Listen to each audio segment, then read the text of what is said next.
मम्मा, दादी रो क्यों रही है और ये क्या है वृद्धाश्रम? बेटा दादी अपने नए घर जा रही है ना, इसलिए रो रही है। बेटा तू मुझे वृद्धाश्रम क्यों लेके आई है? दादी, मम्मी ने बोला कि आपका ये नया घर है और नए घर में तो हम सब साथ में रहते हैं ना। अरे नहीं बेटा, दादी अपने नए घर में अकेली रहेगी। दादी इस घर में अकेली रहेगी? लेकिन क्यों मम्मा, नए घर में तो सब साथ में रहते हैं। हाँ बेटा, दादी जैसे यहाँ पर बहुत सारे लोग रहते हैं ना, इसलिए दादी यहाँ पर खुश रहेगी। दादी के जैसे इस घर में बहुत लोग रहते हैं मतलब? प्रिया बेटा, तुम मुझे यहाँ पे क्यों लेके आई हो? मैं तो अपने बेटे और पोती के साथ रहना चाहती हूँ। बोलो ना, जवाब दो बेटा, कुछ तो बोलो।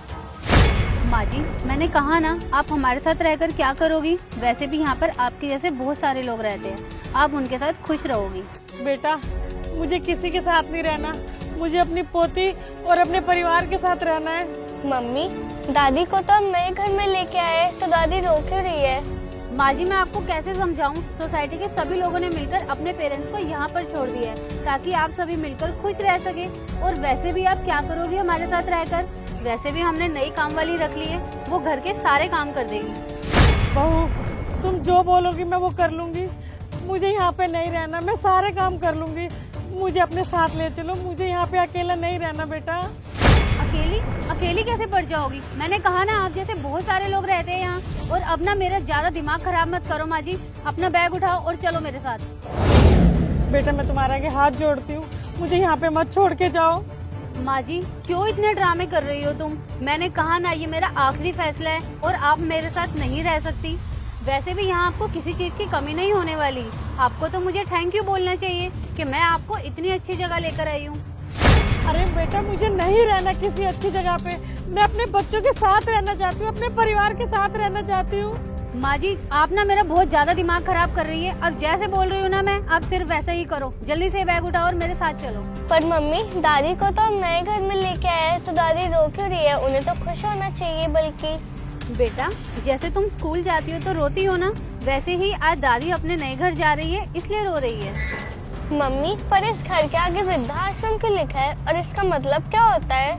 बेटा, इसका मतलब होता है खुशियों का घर। खुशियों का घर मतलब ये कि इस घर में दादी जैसे बहुत सारे लोग रहते हैं, तो दादी उनके साथ खुश रहेगी। यहाँ दादी जैसे बहुत लोग रहते हैं, पर वो यहाँ कर क्या रहे हैं? अब कैसे समझाऊं इसको? बेटा देखो, जैसे मम्मी पापा जब बुढ़े हो जाते हैं ना, तो उनके बच्चे उनको यहाँ पर छोड़ देते हैं ताकि वो यहाँ पर खुश रह सके। वाह मम्मा, ये तो बहुत अच्छी बात है। पर दादी रो क्यों रही है? दादी, आप बिल्कुल भी मत रोइए। मम्मी ने मेरे को सब समझा दिए। मैं भी बड़े होकर मम्मी पापा को आप ही के पास छोड़ दूंगी, फिर आप सब मिलके खुश रहना। अरे नहीं नहीं बेटा, तुम ऐसा क्यों बोल रही हो? हम तो अपने घर में रहेंगे। लेकिन क्यों मम्मा, ये तो खुशियों का घर है और यहाँ तो सब रहना चाहते हैं। हाँ बेटा, लेकिन हमारे पास अपना घर है ना, तो हम अपने घर रहेंगे। पर क्यों मम्मा, ये भी तो एक खुशियों का घर है और आप यहाँ पे रहना क्यों नहीं चाहते? चुप करो, मैंने बोला ना, तुमको ज्यादा ही बोलने लगी हो आजकल मेरे सामने। जब दादी यहाँ रह सकते हैं तो मम्मी आप क्यों नहीं? और अगर आप दादी के लिए इतना अच्छा सोच रहे हो तो मैं भी तो आपके लिए इतना अच्छा सोच रही हूँ। बोलो बहू, मेरी पोती तुमसे कुछ पूछ रही है, उसको जवाब दो कि जब तुम बूढ़ी हो जाओगी और मेरी पोती तुम्हें यहाँ छोड़ने आएगी तो तुम यहाँ क्यों नहीं रहना चाहती? बोलिए ना मम्मा कुछ। अब तुम्हारी मम्मा कुछ नहीं बोलेगी बेटा, क्योंकि तुम्हारी मम्मा के पास कोई जवाब नहीं है।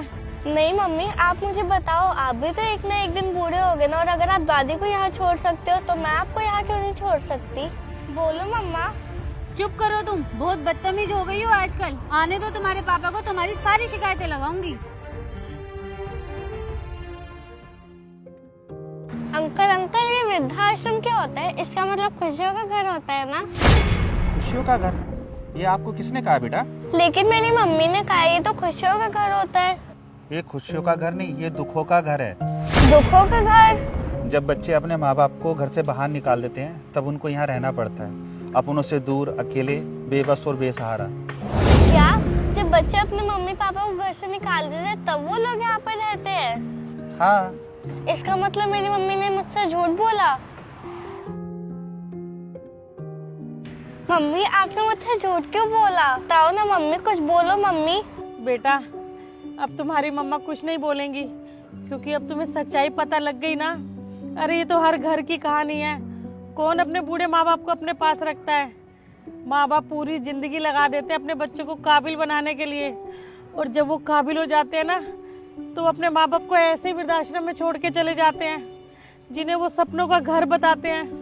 जी मम्मा, मुझे आपसे उम्मीद नहीं थी कि आप इतने बुरे होंगे। मम्मी, मेरे को लगा था वर्ल्ड में सबसे बेस्ट मम्मी हो, लेकिन आप तो सच में बहुत बुरी हो। बेटा ये आप क्या बोल रहे हो? नहीं मम्मी, मुझे आप अपनी बेटी मत बोलो। मैं आपकी बेटी नहीं हूँ और ना ही अब से मैं आपके साथ रहूंगी, क्योंकि अगर मैं आपके साथ रही तो मैं भी आपकी जैसी बन जाऊंगी। अब से मैं दादी के साथ रहूंगी। माँ जी आप ही कुछ समझाइए ना इसको। बहू मैं क्या समझाऊं इसको, ये तो वही कह रही है ना जो ये देख रही है और जो तुमसे सीख रही है। दादी अब चलो मेरे साथ। माँ जी मुझे माफ कर दीजिए। बेटा बेटा